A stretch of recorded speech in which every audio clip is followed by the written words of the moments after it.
خواہ وہ اس کی عقل کے بارے میں ہو، اس کے لباس کے بارے میں ہو، اس کے قول کے بارے میں ہو، اور اگرچہ آپ نے اس کے بارے میں صرف اتنا کہہ دیا، آستین یا دامن جو ہے وہ لمبا ہے۔ ہم سبھی لوگ دن بھر میں کسی نہ کسی کی غیبت ضرور کرتے ہیں۔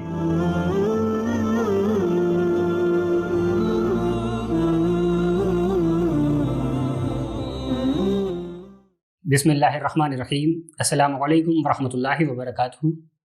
آج ہمارے معاشرے میں موجود بہت ساری برائیوں میں سے ایک بہت عام اور بہت بڑی برائی جو ہے وہ ہے دوسروں کی غیبت کرنا۔ یہ ایک بہت بڑا گناہ ہے۔ حدیث شریف کے مطابق یہ گناہ کبیرہ ہے، اور یہ ہماری زندگی میں اتنا عام ہو چکا ہے کہ آج ہم جب کسی کی غیبت کرتے ہیں تو ہمیں یہ احساس تک نہیں ہوتا کہ ہم کتنا بڑا گناہ کر رہے ہیں، اور ہم ہنستے ہنستے اس بڑے گناہ کو کر جاتے ہیں۔ غیبت کیا ہوتی ہے؟ آئیے سب سے پہلے اس بات کو سمجھتے ہیں کہ کتابوں میں اس کی کیا ڈیفینیشن لکھی گئی ہے۔ ایک بہت بڑے محدث بغداد شریف کے امام عبد الرحمن ابو الفرج ابن جوزی، وہ اپنی کتاب بحر الدموع میں اس تعلق سے لکھتے ہیں کہ اپنے بھائی کے بارے میں اس کی پیٹھ پیچھے کوئی ایسی بات کہنا جو اگر وہ سن لے تو اس کو ناگوار گزرے، یا اگر اسے پتہ چل جائے تو اس کو برا لگے، یہ غیبت ہے۔ اور پھر اس کی وضاحت کرتے ہیں کہ خواہ وہ اس انسان کی ذات کے بارے میں ہو، خواہ وہ اس کی عقل کے بارے میں ہو، اس کے لباس کے بارے میں ہو، اس کے قول کے بارے میں ہو، اس کے فعل کے بارے میں ہو، اس کے دین کے بارے میں ہو، اس کے گھر کے بارے میں ہو، اس کی اولاد کے بارے میں ہو، اس کے غلام کے بارے میں ہو، اس کی کنیز کے بارے میں ہو، یا اس سے متعلق کسی بھی چیز کے بارے میں ہو، اور کسی بھی چیز کے بارے میں آپ نے کوئی ایسی بات بول دی کہ اگر وہ سن لے تو اس کو ناگوار گزرے، یہ غیبت ہے۔ اگرچہ آپ اس قول میں سچے ہوں، اور اگرچہ آپ نے اس کے بارے میں صرف اتنا کہہ دیا آستین یا دامن جو ہے وہ لمبا ہے، تو یہ بھی غیبت ہے۔ ذرا ان سارے پوائنٹس پہ غور کریں تو ہمیں یہ پتہ چلتا ہے کہ یہ ایسی عام باتیں ہیں کہ تقریباً ہم سبھی لوگ دن بھر میں کسی نہ کسی کی غیبت ضرور کرتے ہیں۔ کچھ مثالیں میں آپ کے سامنے پیش کرتا ہوں کہ آپ نے کسی کے بارے میں صرف یہ کہہ دیا کہ ارے فلاں کی گاڑی کتنی خراب ہے، ارے فلاں کے کپڑے کا رنگ دیکھو کیسا ہے، فلاں کی شرٹ اچھی نہیں لگ رہی، فلاں کے گھر کا کھانا اچھا نہیں بنتا، فلاں کو دیکھو کتنا موٹا ہو گیا ہے، ارے فلاں انسان تو کتنا لمبا ہے، ارے فلاں انسان کالا بہت ہے، اس کا رنگ اچھا نہیں ہے۔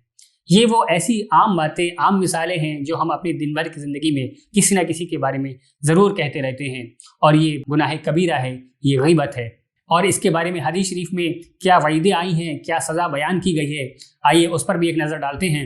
امام ابو داؤد اپنی کتاب سنن ابو داؤد میں حدیث شریف نقل کرتے ہیں کہ نبی کریم صلی اللہ تعالی علیہ وسلم نے ارشاد فرمایا، معراج کی رات میرا گزر ایک ایسی قوم کے پاس سے ہوا جو اپنے چہرے اور سینوں کو اپنے تانبے کے ناخنوں سے نوچ رہے تھے۔ اللہ اکبر۔ ایک اور حدیث شریف اسی تعلق سے سن لے۔ حضرت ابو سعید خدری رضی اللہ تعالیٰ عنہ سے روایت ہے، اسے امام بہقی نے اپنی کتاب دلائل النبوہ میں نقل کیا ہے۔ وہ فرماتے ہیں کہ نبی کریم صلی اللہ تعالیٰ علیہ وسلم نے ارشاد فرمایا، معراج کی رات جب مجھے آسمانوں کی سیر کرائی گئی تو میرا گزر ایک ایسی قوم کے پاس سے ہوا کہ جن کے پہلوؤں کا گوشت کاٹ کر انہی کو کھلایا جا رہا تھا، اور ان سے کہا جاتا تھا کہ کھاؤ کیونکہ دنیا میں تم اپنے بھائیوں کا گوشت کھاتے تھے۔ تو میں نے جبریل امین سے پوچھا کہ اے جبریل، یہ کون لوگ ہیں؟ تو انہوں نے عرض کیا، یا رسول اللہ صلی اللہ علیہ وسلم، یہ دنیا میں لوگوں کی غیبت کیا کرتے تھے۔ ذرا اندازہ لگائیں کہ یہ جو دونوں حدیث ہیں، ان میں جو سزا بیان کی گئی ہے یہ ہمارے لیے کتنی سخت سزا ہے۔ آج ہمارے جسم میں ایک چھوٹا سا کٹ لگ جاتا ہے بلیڈ سے، تو صبح سے شام تک ہم اس کی تکلیف سے پریشان رہتے ہیں، ہم سے اس کی ایک چھوٹی سی تکلیف برداشت نہیں ہوتی۔